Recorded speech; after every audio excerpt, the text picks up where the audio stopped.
Hi everyone, this is your astrologer Hassan Jaffer.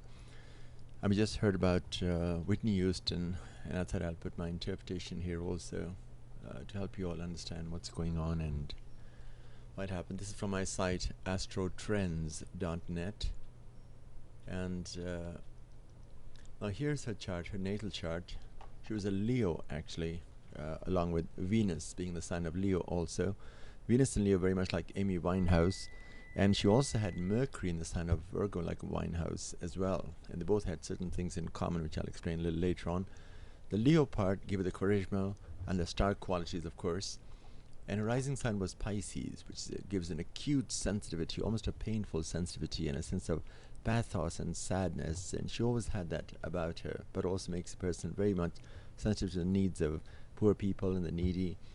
And now, she had Venus in Leo squared to Neptune and opposed to Saturn. It's a wide opposition, it's a T-square, which is it's one of the major signs of sorrow in astrology, actually. And many of the Renaissance artists were also born with that, but many actresses are also born with Venus-Neptune, almost unrealistic expectation of the partner and sadness and love matters also.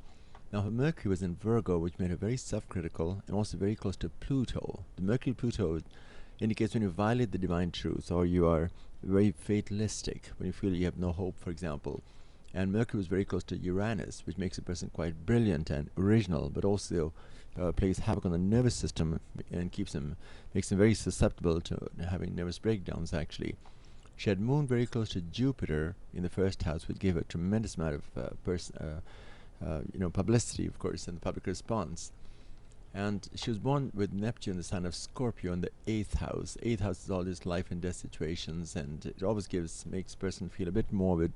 And it's one of the signs of intuition, actually, having Neptune in the 8th house, but a bit of a preoccupation about life death situations also.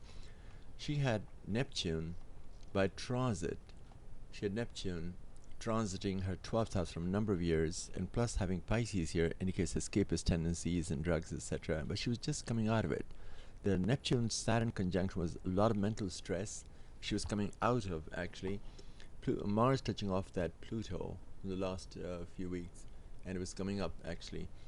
And but this is also one of the aspects, where you jump the gun, and when it comes to physical health, it's a bit of a dangerous aspect. Moon was just about to go into her 8th house of life and death situations also. Saturn was trying to go up, so she would have become more and more popular, actually. But suddenly she decided to end life, unfortunately, just while Saturn was touching off that Moon. This is one of the aspects of depression, actually. The Saturn Moon aspect makes a person very anemic, lack of sleep, and she would have finished completely by September, October.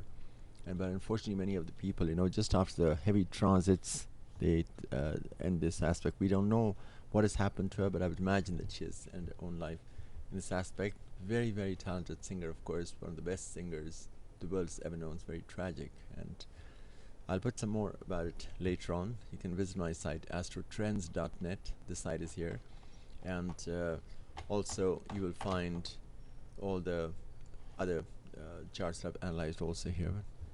And this is your astrologist signing off, Hassan Jaffer.